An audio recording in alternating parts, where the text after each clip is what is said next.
దేనికైనా అంగీకరిస్తారేమో కానీ పాండవులు చేసిన ప్రతిజ్ఞ వమ్మైపోవడాన్ని వాళ్ళు అంగీకరించారు. భీమసేనుడు 2 ప్రతిజ్ఞలు చేశాడు. ఒకటి, దుశ్శాసనుని యొక్క గుండెలు బద్దలు కొట్టి నిత్తురు తాగుతాను అని ప్రతిజ్ఞ చేశాడు. రెండవది, దుర్యోధనుని యొక్క తొడలు యుద్ధభూమిలో విరగ్గొడతాను అని ప్రతిజ్ఞ చేశాడు. అది కూడా దుశ్శాసనుడి రక్తం తాగేటప్పుడు ఎలా తాగుతానన్నాడు? కురువృద్ధుల్ కురువృద్ధ బాంధవులు అనేకులు చూచుచుండన్ అన్నాడు. కురువృద్ధులు కురువృద్ధ బాంధవులు చూస్తుండగా చంపుతానన్నాడు. అలా చంపాలి అంటే దుశ్శాసనుణ్ణి కారణం ఉండాలి. ధార్మికమైన కారణం ఏది అంటే పరాక్రమోపేతమైనటువంటి యుద్ధం జరగాలి. ఆ యుద్ధంలో తాను దుశ్శాసనుణ్ణి దుర్యోధనుణ్ణి మట్టు పెట్టాలి. ఇప్పుడు ఈ ఇచ్చినటువంటి రాజ్యానికి వాళ్ళు మనసు కుదుటపరుచుకుని సంతోషపడిపోయి ఆ రాజ్యం ఏలుకుంటూ కూర్చున్నారనుకోండి, భీమసేనుడి ప్రతిజ్ఞ ఎలా పారుతుంది? 2, భీమసేనుడి మనసులో ఒక చిన్న అలక ఒకటి ఉంది. ఏదో భార్య వరాల వల్ల వచ్చినటువంటి రాజ్యాన్ని మనం పరిపాలిస్తున్నాం తప్ప మన పరాక్రమంతో రాజ్యాన్ని సంపాదించుకున్నామని చెప్పుకోగలిగినటువంటి స్థితి మనకి లేదు అని అలకబూని ఉన్నాడు, కోపంతో ఉన్నాడు. ఇది భీమసేనుడు బయటపడ్డాడు. పరాక్రమమునందు నమ్మకమున్నటువంటి వాళ్ళు, తేజస్సు యందు నమ్మకమున్నటువంటి వాళ్ళు, సుక్షత్రియులైనటువంటి పాండవ సోదరులు మిగిలిన వాళ్ళకి ఇదే బాధ మనసులో లేకుండా ఎలా ఉంటుంది? అది భీమసేనుడికి ఒక్కడికి ఎలా ఉంటుంది?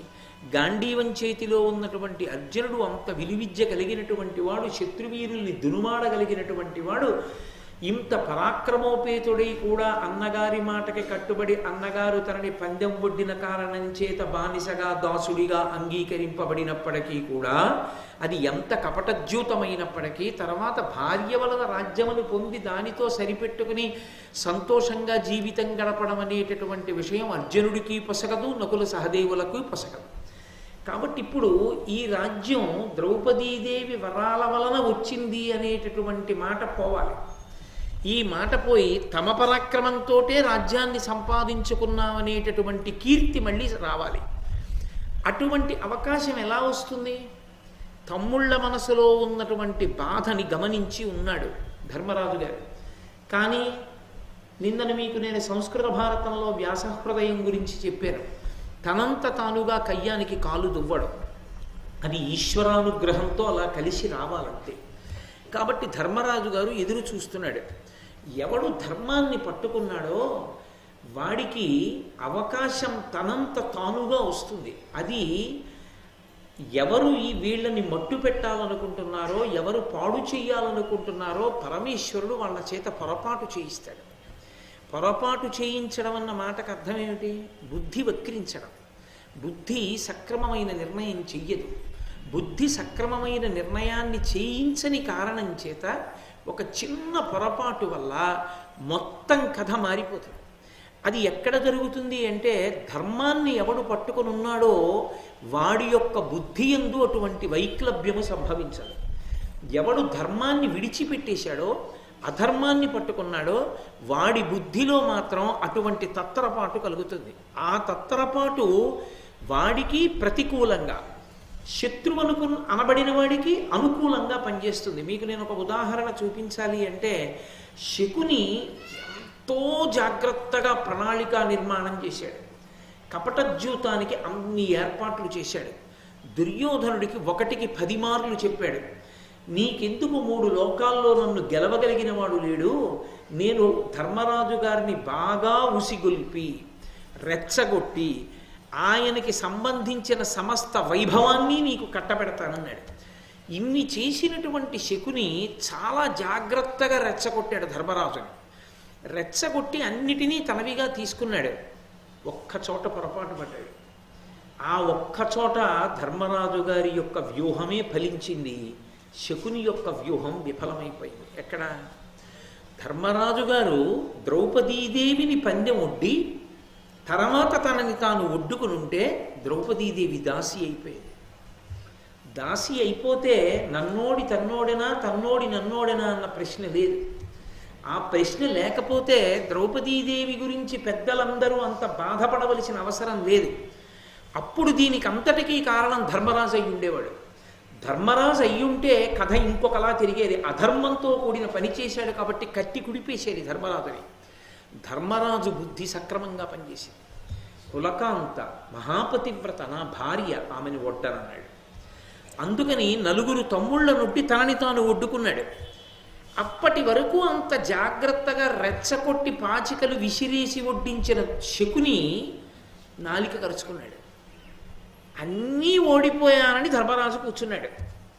అప్పుడు గుర్తొచ్చింది శకునికి, అరేరే పాంచాల కన్య ద్రౌపదీదేవి నీ భార్య ఉంది కదా ఒడ్డన్నాడు. ఈ మాట ధర్మరాజు తనని తాను ఒడ్డుకునే ముందు నిన్ను నువ్వు ఒడ్డుకోవడం ఎందుకయా, ఇంకా నీకు ఐశ్వర్యం ఉందిగా, ద్రౌపదీదేవి నొడ్డు అని ఉంటే, ధర్మరాజు గారు ద్రౌపదీదేవి నొడ్డి ఉంటే అసలు మహాభారతం అంతా తిరగబడిపోయేది. ధర్మరాజు ఒడ్డుతాడా? ఒట్టాడు, ఆగిపోయింది అక్కడ కపట జ్యోతం. అప్పుడు కథ ఎలా ఉండేదో, ఎలా జరిగి ఉండేదో, అప్పటికి తనని తాను ఒడ్డలేదు, ద్రౌపదీదేవి నొడ్డాడు. కాబట్టి ఏమై ఉండేది భారతం మన ఊహకు అందదు. అందుకే శకుని పొరపాటు పడ్డాడు. ద్రౌపదీదేవిని ముందు ఒడ్డు అనలేదు. ధర్మరాజు తనని తాను ఒడ్డితే సంతోషపడిపోయి గెలిచేశానన్నాడు. అన్న తర్వాత నాలుగు ఖర్చుకున్నాడు. ద్రౌపదీదేవి మిగిలిపోయింది. ఇప్పుడు ప్రమాదం వచ్చింది ఎలా అని, ఉంది కదా నీ భార్య, నీ ధనమేగా ఒడ్డన్నాడు. ఇప్పుడు ధర్మరాజు ఓడిపోయిన తర్వాత దాసుడు కనుక యజమాని మాట కొడ్డాడు తప్ప తనంత తాను ఒడ్డలేదు. తన్నోడి నన్నోడేనా, నన్నోడి తన్నోడేనా అని ద్రౌపదీదేవి అడిగింది కాబట్టి సభ చెప్పవలసి వచ్చింది. అధర్మ విజిత అయి కూర్చుంది. దానితో ఉపద్రవం అంతా కౌరవుల వైపుకి వెళ్ళింది. గెలిచిన వాళ్ళు కౌరవులా పాండవులా? అప్పుడు ఎక్కడ బుద్ధి సక్రమంగా పని చెయ్యకూడదో ఆ చిన్న విషయంలో పొరపాటు చేయిస్తాడంతే పరమాత్మ. అది ధర్మాన్ని నమ్ముకుని ఉండడం వెనక జయం కలుగుతుంది అన్న మాటకు అర్థం. అది ధర్మాన్ని నమ్మి ఉంటే జయం ఎందుకు కలుగుతుంది అంటే, ఆ ధర్మమే నిన్ను రక్షించవలసినటువంటి కవచంగా పరమాత్మ మారుస్తూ ఉంటాడు దాన్ని. నీకు ఎప్పుడెప్పుడు ప్రమాదము సంభవించబోతోందో అప్పుడప్పుడు నిన్ను ప్రమాదము నుంచి గట్టెక్కించడానికి వీలైన నిర్ణయం నీ బుద్ధి చేత చేయిస్తాడు. నిన్ను ప్రమాదమునందు తొయ్యాలనుకున్న వాళ్ళ యొక్క బుద్ధి యందు వైక్లభ్యము కల్పించి వాళ్ళు ప్రమాదంలోకి వెళ్ళిపోయేటట్టుగా చేస్తాడు. అందుకే ధర్మరాజు గారు ధర్మాన్ని నమ్ముకున్నాడు. ఇది ఎవరు కోరుకున్నాడు? అది ధర్మరాజు గారి స్వభావం అయి ఉండొచ్చు. వెనక వాయుపుత్రుడు భీముడై ఉండొచ్చు, ఇంద్రపుత్రుడు అర్జునుడై ఉండొచ్చు, అశ్వనీ దేవతల యొక్క అంశ నకుల సహదేవులై ఉండొచ్చు. ఎంత పరాక్రమం ఉన్నవాళ్ళైనా ధర్మము చేత రక్షింపబడి ఉండకపోతే ఆ పరాక్రమములు పనికొచ్చేవి కావు, అవి దుర్వినియోగం అయిపోతాయి. అందుకే పాండురాజు దూరదృష్టితో నా పెద్ద కొడుకు ధర్మాత్ముడు కావాలి, వాడి ఛత్రఛాయలలో మిగిలిన నలుగురు సోదరులు బతకాలన్నాడు. మొదటివాడు యమధర్మరాజు గారి యొక్క అంశలో ధర్మాన్ని నమ్ముకున్నవాడు పుట్టాలన్నాడు. అందుకే ఈ దేశానికి మనం అనుసరించే విశ్వాసానికి పేరు సనాతన ధర్మం, ధర్మచక్రం. ధర్మో రక్షతి రక్షిత. సమస్త వాంగ్మయము యొక్క సారము రెండే రెండు అక్షరములు, ధర్మం అంతే. ఆ ధర్మము మీద అనురక్తి కల్పించడం కోసమే మహాభారత ప్రవచనం, శ్రీరామాయణ ప్రవచనం, భాగవత ప్రవచనం. ఏ ప్రవచనం చేసినా, ఏ పవిత్ర గ్రంథం చదువుకున్నా, ఏ పెద్దలను ఆశ్రయించినా తనంత తానుగా జీవితంలో అనుష్ఠించవలసినదంటూ ఏదైనా ఉంటే మనుష్య ప్రాణికి ధర్మం ఒక్కటే. ఎందుచేత మీరు బాగా ఆలోచించండి. ఈ మాట నేను చెప్పడం కాదు, వేదానికంతటికీ భాష్యం చేసినటువంటి మహాపురుషులు అపర శంకరావతారులైనటువంటి విద్యారణ్య స్వామి వారు ఒక చోట వ్యాఖ్యానం చేస్తూ అంటారు, పురుషార్థము అన్నమాట ఎవరికి అన్వయం అవుతుంది? సమస్త పిపీలికాది ప్రపంచమునందు ఏ ప్రాణికి పురుషార్థం అన్నది లేదు. చతుర్విధ పురుషార్థములన్నది ఎవరికి చెప్తారు? ఒక్క మనుష్య ప్రాణికి. ధర్మ అర్థ కామ మోక్ష చతుర్విధ పురుషార్థ ఫల సిద్ధ్యర్థం అంటాం. ఎక్కడ సంకల్పం చెప్పినా ఈ నాలుగే. ఇందులో మొట్టమొదటిది ధర్మం, మిగిలినవి అర్థకామాలు. అర్థకామాలు ధర్మంతో ముడిపడిపోతే వచ్చేది మోక్షం. కాబట్టి చతుర్విధ పురుషార్థములు ఎవరికి అంటే మనుష్యునకు. ఆ మనుష్యునికి ముందు అన్నిటికన్నా ప్రధానమైనది ఏది అంటే ధర్మం. ఆ ధర్మమును పట్టుకుంటే పరమేశ్వరుడి యొక్క అనుగ్రహము నీకు ఎలా సంప్రాప్తిస్తుందో, నువ్వు పట్టుకున్న ధర్మాన్నే ఈశ్వరుడు నీకు రక్షణ కవచంగా ఎలా మారుస్తాడో చెప్పేటటువంటి ప్రక్రియయే సమస్త వాంగ్మయము. అందుకే మహాభారతం చదువుకోవడం, మహాభారతం వినడము అంటే దాని వెనక ధర్మ సూక్ష్మాన్ని పరిశీలనం చెయ్యాలి. అందుచేత కథ ఇంత గొప్పగా మారిపోవడానికి ఇన్ని గెలిచాననుకున్నాడు శకుని. పావుగంటలో సార్వభౌముడైనటువంటి ధర్మరాజు గారు తమ్ముళ్లతో కలిసి దాసులైపోయారు. మళ్ళీ ఇంకొక పావుగంటలో మళ్ళీ తన రాజ్యం తనకు వచ్చేసింది. ఎందువల్ల? కేవలం శకుని చేసిన తప్పు వల్ల, దుర్యోధనుడు చేసిన తప్పు వల్ల, కర్ణుడు చేసిన తప్పు వల్ల, దుశ్శాసనుడు చేసిన తప్పు వల్ల, పాండవుల ఓర్పు వల్ల, ద్రౌపదీదేవి యొక్క పతివ్రత ధర్మం వల్ల. ధర్మం నెగ్గిందా? అధర్మం నెగ్గిందా? ధర్మం వెంటనే నెగ్గుతుందంతే. ధర్మం అనేటటువంటిది చేతికి రాసుకున్నటువంటి నూనె లాంటిది.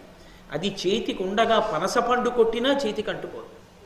ఆ ధర్మం పట్టుకున్నంతసేపు అది నిన్ను నిరంతరం రక్షణ చేస్తూనే ఉంటుంది. అది పరమేశ్వరుడు రక్షణ ఇచ్చేటప్పుడు చూసేది ఏది అంటే వాడు ధర్మాత్ముడా, ధర్మాన్ని పట్టుకుని ఉన్నాడా, ధర్మాన్ని పట్టుకుని ఉన్నాడు, ఆ ధర్మాన్నే నీకు రక్షణగా మారుస్తాడు ఈశ్వరుడు. ద్రౌపదీదేవికి అనంతమైన వస్త్ర సంపద వచ్చింది అంటే ఆయన ఎక్కడి నుంచో చీరలు కొని పంపించలేదు, ఆమె ధర్మాన్ని చీరలుగా మార్చాడు. అప్పటికి ఆమె మాన సంరక్షణ కొరకు ఆమె ధర్మము చీరలుగా మారి ఆమె మానాన్ని సంరక్షించింది. పాండవుల ధర్మము ఆ ధృతరాష్ట్ర మహారాజు గారి అంతఃపురంలో అపశకున రూపములో కనపడి ధృతరాష్ట్రుడు భయపడేటట్టు చేసి ఏ పుత్ర వ్యామోహంతో పాండవుల రాజ్యాన్ని కొల్లగొట్టించాడో అదే పుత్ర వ్యామోహంతో భయపడి వరాల రూపంలో వాళ్ళ ఐశ్వర్యం వాళ్ళకి ఇచ్చేటట్టు చేసింది. అది ధర్మం. ఆ ధర్మం కాపాడుతుంది. ధర్మమునందు అంతర్లీనము సహనము. ధర్మాన్ని పట్టుకునేవాడు ఎప్పుడూ ఓర్పుతో ఉంటాడు. అధర్మాన్ని పట్టుకునేటటువంటి వాడు ఎప్పుడూ ఓర్పుతో ఉండడు. మహాభారతం వినేటప్పుడు ఈ విషయాన్ని మీరు ఎర్రసిరాతో వ్రాసుకుని వినాలి. ధర్మాన్ని పట్టుకునేటటువంటి వాడికి చాలా చాలా ఓర్పు ఉండాలి. అధర్మాన్ని పట్టుకునేవాడికి ఓర్పు ఉండాలని మీరు కోరుకోవలసిన అవసరమే ఉండదు. ఎందుకో తెలుసా? మీరు చూడండి, ధర్మం కావాలి అనుకున్నవాడు ఎంత ఓర్పుతో ఉండాలంటే కిష్కింధకాండలో వాలితో ఒప్పందం చేసుకుని సుగ్రీవుణ్ణి చంపేస్తే రామచంద్రమూర్తి, వాలంటే రావణాసురుడికి భయం, ఉత్తర క్షణంలో సీతమ్మ తల్లిని తీసుకొచ్చి అప్పచెప్పేస్తాడు. అసలు సుందరకాండ యుద్ధకాండ లేవు ఇంకా రామాయణంలో. సీతమ్మ దొరికేస్తుంది. ఇదే ప్రశ్న వాలి అడిగాడు చనిపోయే ముందు. పనికి మాలినవాడు నా తమ్ముడితో సంధి చేసుకున్నావు, నాతో సంధి చేసుకుని ఉంటే నేను ఇలా చిటిక వేస్తే పరిగెత్తుకొస్తాడు రావణుడు, సీతమ్మ నిప్పిద్దును కదా అన్నాడు. నువ్వే తమ్ముడి భార్యని నీ భార్యగా అనుభవిస్తున్నవాడివి, అధర్మంలో ఉన్నవాడివి. అధర్మంలో ఉన్న నీతో చెలిమి చేసిన ఆ భార్యని తెచ్చుకునే కన్నా ఓర్పు పట్టి మరిన్ని కష్టాలు పడి ధర్మానికే తల ఒగ్గి, సుగ్రీవుడు ధర్మమనందున్నవాడు కాబట్టి సుగ్రీవుడు ధర్మాత్ముడు కనుక అతనితో చెలిమి చేసి ఎన్ని కష్టాలు పడి ఓర్పుతో ఉండైనా సరే అప్పుడు నా భార్యని తెచ్చుకుంటానన్నాడు. అంత ఓర్పు ధర్మమునందు నిలబడడానికి అవసరం. అధర్మం పాటించడానికి ఓర్పు ఎందుకండి? అక్కర్లేదు. అవతలవాణ్ణి పాడు చేసేద్దాం అనుకుంటే ఏదైనా చేసి పాడు చేద్దాం అనుకున్నాడు, ధర్మానికి ఓర్పు అక్కర్లేదు. మనం ధర్మాన్ని పట్టుకుంటే పరమేశ్వరుడు మనని అనుగ్రహించి తీరుతాడన్న నమ్మకంలో వేచి ఉండవలసినటువంటి అవసరం ఉంటుంది. మీకు ఎదురు దెబ్బ తగులుతున్నా సరే కాదు, నా ధర్మం నన్ను రక్షిస్తుందని అచంచల విశ్వాసంతో మీరు ధర్మాన్ని పట్టుకుని ఉండగలిగితే ధర్మము కాపాడి తీరుతుంది. ధర్మము ఓడిపోవడం అన్నది ఉండదు. ఎందుచేత ధర్మమే ఓడిపోతే ఈశ్వరుని అస్తిత్వమే ప్రశ్నింపబడుతుంది. అసలు ఈశ్వరుడు ఉన్నది ఎందుకు? ధర్మాన్ని రక్షించడానికి. ధర్మ సంస్థాపన కొరకే ఆయన అవతార స్వీకారం కూడా చేస్తాడు. ధర్మ సంస్థాపనార్థాయ సంభవామి యుగే యుగే. అటువంటి ధర్మానుష్ఠానము కొరకే ఓర్పు. ఆ ధర్మం అక్కర్లేదు అని ఒక్క మాట అనుకుంటే ఇక ఓర్పు అవసరం ఉండదు. ఓర్పు దేనికి పట్టాలి అంటే చేతకానితనంతో ఓర్పు కాదు, ధార్మికంగా బ్రతకడానికి ఓర్పు కావాలి. అందుకంది కౌసల్య రామాయణంలో అయోధ్యకాండలో రామచంద్రమూర్తి బయలుదేరుతుంటే సవై రాఘవశార్దూల ధర్మస్త్వామభిరక్షతు అంది. ధృత్యేన నియమేన చ, నువ్వు ఏ ధృతితో విశ్వాసంతో నియమంతో ధర్మాన్ని నమ్ముకున్నావో ఆ ధర్మాన్ని వదలకు రామా, ఆ ధర్మమే నిన్ను కాపాడుతుందండి. ఆ ధర్మమే పట్టుకున్నాడు. త్రేతాయుగంలో రాముడు ధర్మాన్ని పట్టుకున్నాడు కాబట్టి త్రేతాయుగం ద్వాపరయుగం అయిపోయిన తర్వాత కూడా కలియుగంలో కూడా ఎక్కడ చూసినా ప్రతి గ్రామంలో రామాలయం కట్టి రామచంద్రమూర్తి అనుగ్రహానికి మనం పాత్రలు అవుతున్నాం. ఏది వ్రాసినా శ్రీరామ వ్రాయకుండా ఉండం, శ్రీరామ నామం పలకకుండా ఉండం. అంటే ధర్మము ఎంత అవసరమో మనకి తెలియచేస్తుంది. ధర్మాన్ని ద్వాపరయుగంలో పట్టుకున్నాడు కృష్ణ పరమాత్మ. అన్ని కష్టాలు పడ్డాడు, ఓర్చాడు. ఓర్పు పట్టేది దేనికి అంటే ధర్మమునందు నమ్మకాన్ని మిగిల్చుకోవడానికి ఓర్పు అవసరం తప్ప ఆ క్షణానికి వదిలిపెట్టి పారేద్దాం లేదు ధర్మం అని తనకి ఎప్పుడెప్పుడు సుఖంగా ఉందనిపించిందో అప్పుడు ధర్మానుష్ఠానం, ఎప్పుడెప్పుడు ధర్మాన్ని వదిలేస్తే సంతోషంగా ఉంటుందనిపిస్తుందో అప్పుడు వదిలేయడానికి ధర్మం కాదు, కష్టంతోనైనా పట్టుకున్నదే ధర్మం. అందుకే ధర్మానుష్ఠానమునందు ఓర్పు ఉండాలి. అసలు రెండవ దానికి ఓర్పు అన్న మాట లేదు.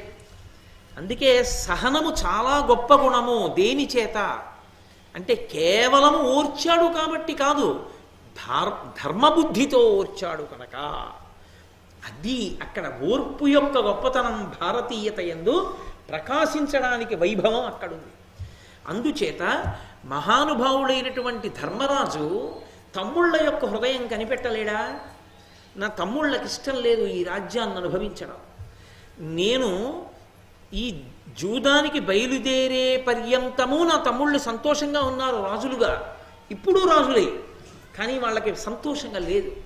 వాళ్ళ ఆసనాల మీద కూర్చోలేకపోతున్నారు, మేము రాజులు అనలేకపోతున్నారు, వాళ్ళ అన్నం తినలేకపోతున్నారు, వాళ్ళు భోగంగా ఉండలేకపోతున్నారు. ఎందుకని?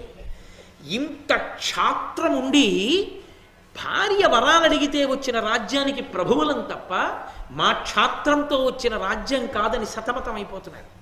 కాబట్టి ఇప్పుడు ధర్మరాజు ఏం చేయొచ్చు?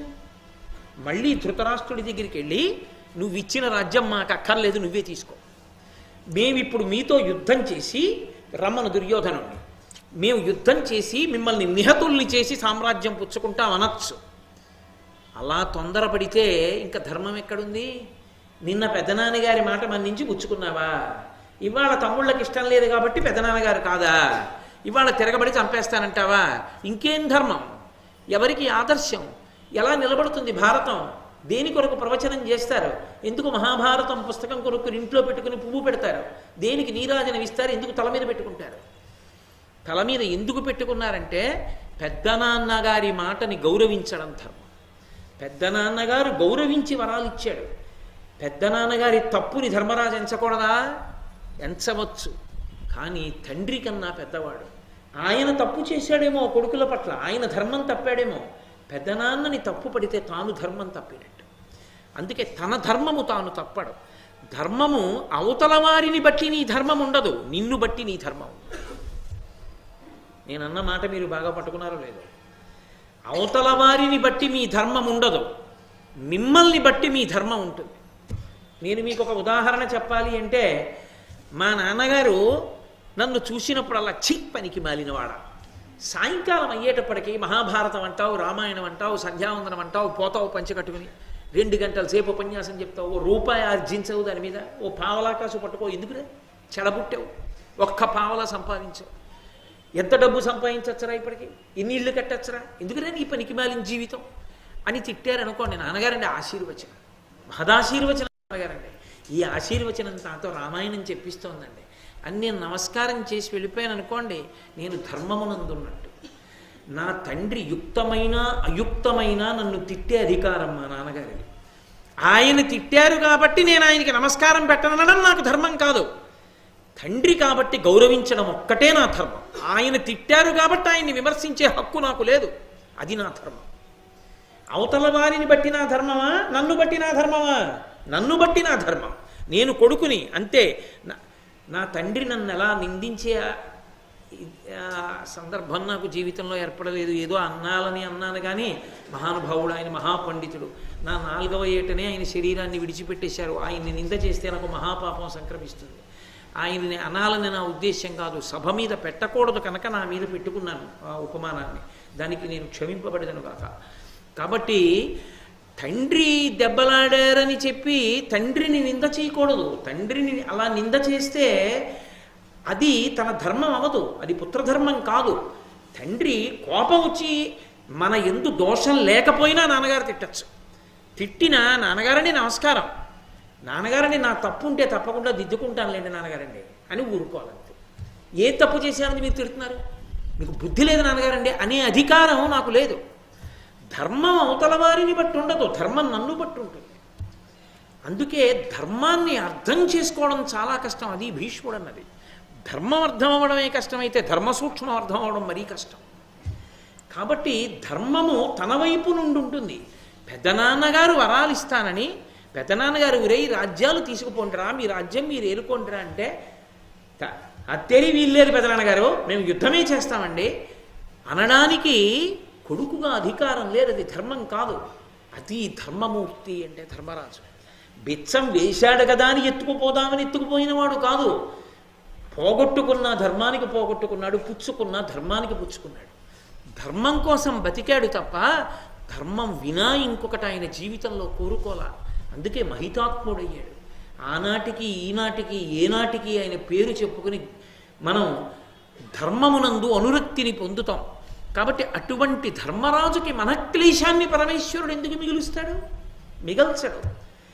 ఆయనకి మనక్లేశం లేని రీతిలో రాజ్యాన్ని అనుభవించే అవకాశాన్ని ఈశ్వరుడే కల్పిస్తాడు. కాబట్టి ధర్మరాజు గారు తమ్ముళ్ళ మనక్లేశాన్ని గమనించాడు. తను పరిష్కరించగలడా దాన్ని? సంస్కృత భారతాన్ని బట్టి ఒడంబడి ఉంటానన్నాడు తప్ప ఎవరిని ఏమీ అనడం. కాబట్టి ఇప్పుడు ఇంతటి ధర్మాత్ముడికి మనక్లేశం కల్పించకుండా చూడవలసిన కర్తవ్యం ఎవరిది? పరమేశ్వరుడిది. పరమేశ్వరుడు ఏం చెయ్యాలి? ధర్మరాజు గారి ధర్మాన్ని అడ్డుపెట్టి యుద్ధానికి కారణం ధర్మరాజు గారి వల్ల కాకుండా వైరిపక్షం నుంచి కల్పించాలి.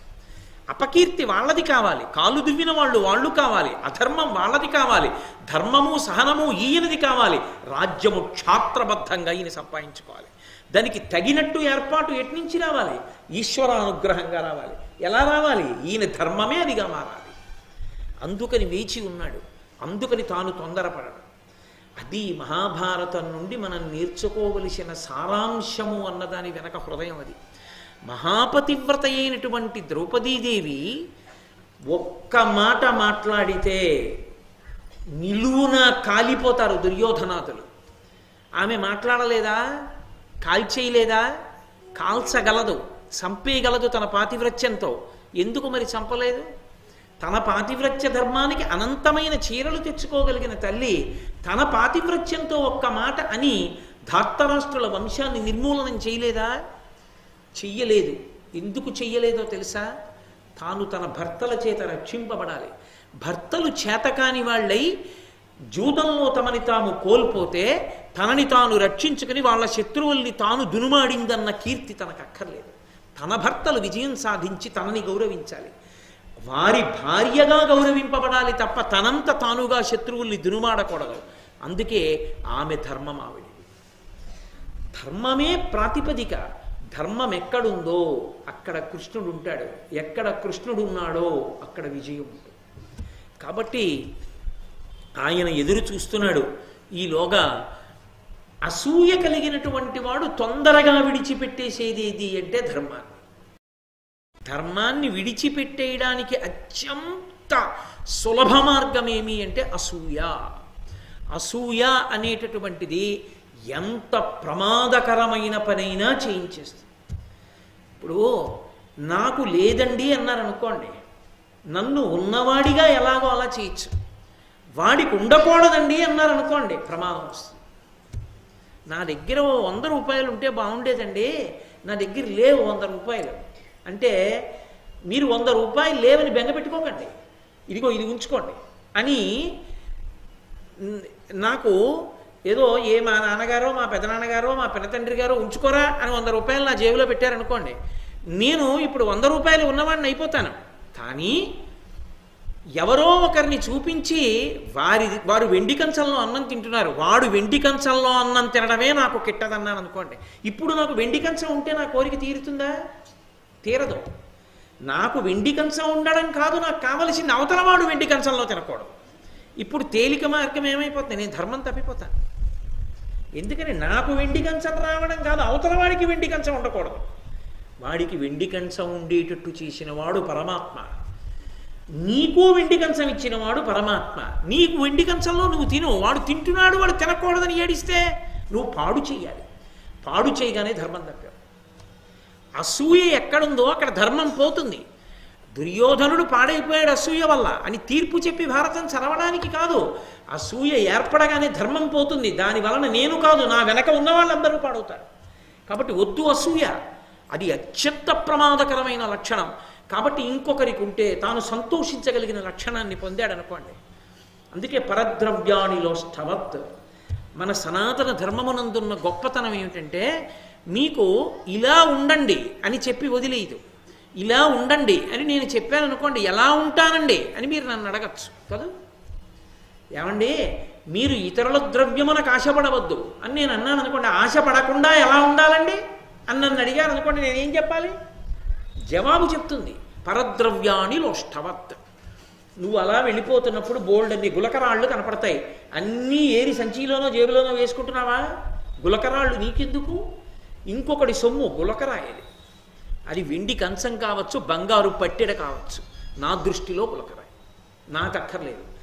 ఆయనకి బంగారు పట్టెడ, నా దృష్టిలో నాది కానిది గులకరాయి. ఇప్పుడు నాకు అసూయ జనిస్తుందా? జనించదు. పరస్త్రీయందు వ్యామోహం కలిగింది. మాతృవత్ పరదారేషు, అందరి యందు కామాక్షి పరదేవతని చూడగలిగావు. మా అమ్మ కామాక్షే ఇన్ని రూపాలతో కూర్చుంటుంది, సాయంకాలం అయ్యేటప్పటికీ అందరూ గుళ్ళోకి వెళ్ళి చూస్తారు. నేను ఇక్కడ కూర్చుంటే నా ఎదురుగుండా కామాక్షి 200 ముఖాలతో కూర్చుని ఉంటుంది, నేను ఆ తల్లిని ఇన్ని ముఖాలతో చూసి పెడుతూ ఉంటాను అని అనుకున్నాను అనుకోండి, అన్యమైన కోరిక పుట్టదు. అది మనకి వేదాంతము సమాధానం చెప్తుంది.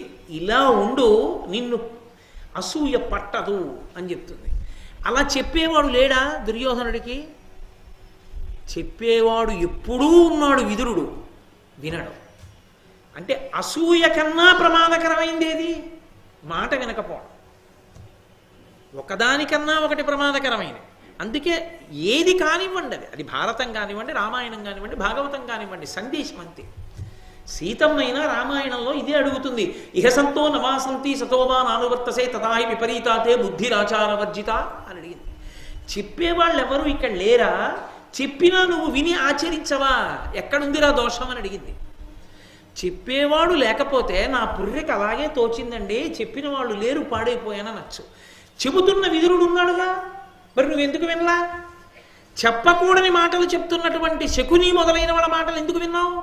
ఇప్పుడు దోషం నీది. ఎందుకు వచ్చింది? అసూయని గెలవడానికి మంచి మాట వినాలి. ఆ మంచి మాట వినే లక్షణం కూడా లేకపోతే ఏమవుతాడు? సర్వనాశనం అవుతాడు. ఆ మాట వినని లక్షణానికి విరుగుడేమి అంటే మహాత్ముల మాట చేత చచ్చిపోతాడు. ఆరణ్యకాండలో అలాగే మహర్షి వచ్చి శపిస్తాడు దుర్యోధనుణ్ణి. కాబట్టి ఏమవుతుంది? అసూయ, మాట వినకపోవడం, ఈ రెండు ఒకదాన్ని మించినటువంటి ఒకటి ప్రమాదకరమైనవి. అగ్నిహోత్రము, నెయ్యి రెండు పక్క పక్కన ఉన్నాయనుకోండి, జాడీల నిండా నెయ్యి ఉంది, అగ్ని రగిలింది, అంటుకుంది అగ్ని. ఎక్కడికో వెళ్ళి నూతి దగ్గరికి బిందె నీళ్ళు ఎక్కడ తీసుకొస్తానండి, జాడీలతో నెయ్యి ఇక్కడే ఉంది, ఇది పోసేస్తాను, నీళ్లలాగే ఉంది కదా అని పోసేశాడు. ఆరుతుందా?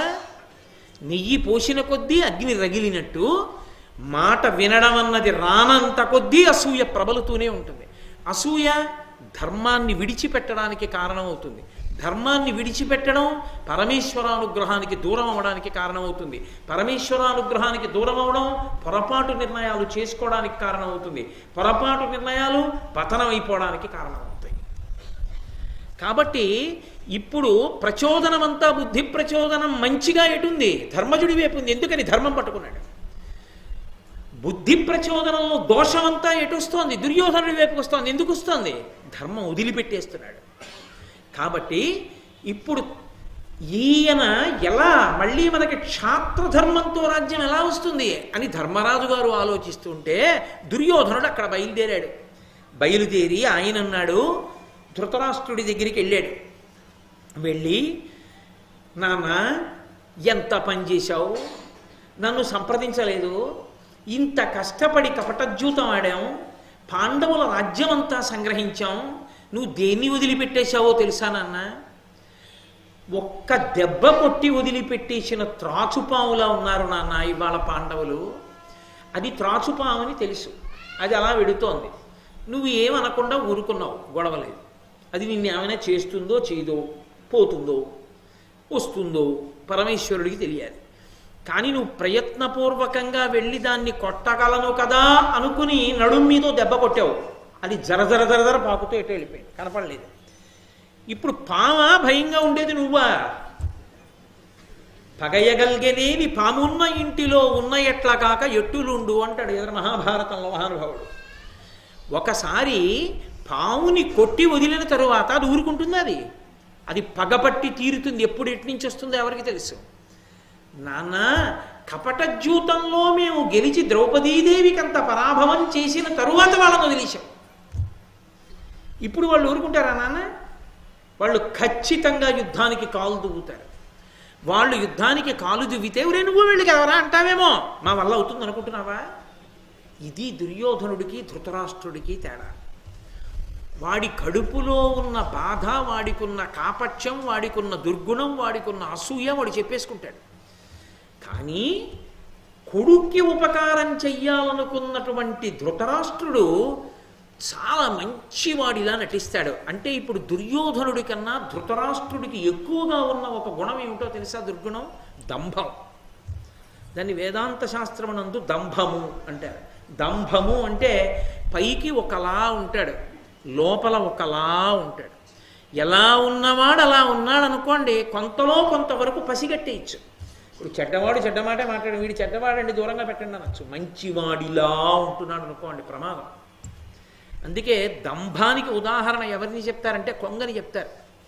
కొంగ చూడండి తెల్లగా ఉంటుంది, చక్కగా ఏదో ఒక చెరువులో ఆ కెరటాలు వస్తున్న దగ్గర ఒడ్డున నించుంటుంది, ఒంటి కాలు మీద నించుంటుంది, ఇలా చూపులు పైకెత్తి చూస్తూ ఉంటుంది. దూరం నుంచి చూసిన వాళ్ళకి ఎలా ఉంటుందంటే ఆ మడుగులో స్నానం చేసి ఒంటికాలు మీద తపస్సు చేస్తున్నటువంటి యోగి పుంగవుళ్ళ ఉంటుంది. శుద్ధ సత్వగుణంలా తెల్లగా ఉంటుంది, ఇలా ఉంటుంది. కానీ దాని చూపంతా ఇలా ఉంటుంది. చేప దగ్గరికి వస్తుందేమో అని చూస్తుంది. చేప పాపం ఇది కదలట్లేదు, చాలా మంచిది అనుకుని దగ్గరికి వస్తుంది. చటుక్కనే ఆ నోరు కింద పెట్టి చంపుటవలలోకి చేపని పట్టి పైకి ఎగిరిపోతుంది. తెల్లగా ఉండి ఒంటికాలు మీద నిలబడి నీటిలో నిలబడి జపం చేస్తున్న దానిలా ఉన్నటువంటి కొంగ జపం చేస్తున్నది కాదు, నిజంగా సత్వగుణం కలిగినది కాదు, చేప కోసం నించుంది, చేప దొరకగానే ఎగిరిపోతుంది. దంభము పైకి ఒకలా ఉండి లోపల ఇంకొకలా ఉంటాడు. రామకృష్ణ పరమహంస ఒక మాట చెప్తుండేవారు. వెనకటికి ఒక ఆయనకి బట్టలు కొట్టుండేది. ఆయనకు ఒక గొప్ప లక్షణం ఉండేది. మొట్టమొదటి ఎవరైనా రాగానే పిలిచి, మరి యజమాని కదా, అయ్యా అయ్యా అయ్యా అయ్యా నమస్కారం నమస్కారం నమస్కారం, రండి రండి రండి రండి, ఏం కొంటారు అని అడిగేవాడు. వచ్చిన వాళ్ళు ఏం కొందామనుకుంటున్నారు అన్నది మాట్లాడినటువంటి మాటల్ని బట్టి ఒక్క 2-3 నిమిషాల్లో పసిగట్టేసేవాడు. వాళ్ళు ఎంత తెలివైన వారు, ఎంత మోసం చెయ్యొచ్చు అన్నది పసిగట్టేవాడు. వాళ్ళు ఏదో చీర కావాలండి, ఓ 200లో చీర కొనుక్కుందామని వచ్చాం అన్నారు అనుకోండి, నేను మర్యాదను చూసి అక్కడికి వెళ్ళండి అక్కడికి వెళ్ళండి అక్కడికి వెళ్ళండి, గోవిందా గోవిందా వాళ్ళు వచ్చారా అనేవాడు. ఓ 100 రూపాయలకి నువ్వు మోసం చేయొచ్చని గుర్తు. నారాయణ నారాయణ వాళ్ళు వచ్చారా అన్నారంటే 500 కొట్టేయచ్చు వీళ్ళ దగ్గరని గుర్తు. వాడు ఒక్కొక్క నామాన్ని ఉచ్చరిస్తే ఒక్కొక్క సంకేతం. బట్టలు అమ్మే వాళ్ళకి ఇంత రేటు ఎక్కువ చెప్పి పుచ్చేసుకో అమాయకులు వాళ్ళని. పైకి గోవిందా గోవిందా అని అరుస్తుంటాడు, 100 కొట్టేయని గుర్తు. భగవన్నామని చెప్పి ఎంత కొట్టేయచ్చో తన దగ్గర పనిచేసేవాడికి చెప్పినటువంటి బట్టల కొట్టు యజమానిలా తెల్లగా ఉండి ఒంటి కాలు మీద చెరువు ఒడ్డున నించున్నటువంటి కొంగ ఎటువంటిదో అలా దంభమనేటటువంటి గుణము కలిగినటువంటి ఆసురీ ప్రవృత్తి అసూయతో కాలిపోతున్నవాడు మరింత పాపి. అందుచేత ధృతరాష్ట్రుడు మరింత కౌటిల్యం ఉన్నవాడు. దుర్యోధనుడికి ఆ విషయంలో తండ్రి కన్నా ఒక మార్కు తక్కువ, తండ్రికే ఒక మార్కు ఎక్కువ. అది లేనివాడికి ఇలాంటి కొడుకు ఎలా పుడతాడు? ఏ పాండురాజు గారికి పుట్టకూడదేమిటి వీడు? అలాంటి బుద్ధి కాబట్టే ఇలాంటి బుద్ధులున్న వాడు పుట్టాడు. కాబట్టి ఆయన వీళ్ళన్నాడు, ఎంత పని చేశావు నాన్న, దెబ్బతిన్నటువంటి పావును వదిలేశావు. ఇప్పుడు పాండవులు యుద్ధానికి వస్తారు. పాండవులు యుద్ధానికి వస్తే ఇవాళ కాకపోతే రేపు వస్తారు. భీముడు ప్రతిజ్ఞ చేశాడు, ఊరుకుంటాడా? అర్జునుడు గాంధీవం చేతిలో ఉంది, ఊరుకుంటాడా? నకుల సహదేవులు ఊరుకుంటారా? బల్లెం తిప్పగలిగిన ధర్మరాజు గారు ఊరుకుంటాడా? వస్తారు. వచ్చినప్పుడు యుద్ధం జరిగితే భూవిదిత ప్రతాప పరిభూత విపక్షుడు సవ్యసాచి గాంధీవముగొన్న భీముడు వడిన్ గదగొన్న కవల్ కృపాణ చర్మావరణాది భాసిత మహాభుజ విక్రములైన వారలం లావే రణంబులో మన కలంఘ్య బలాఢ్యులనింక నోర్వగన్.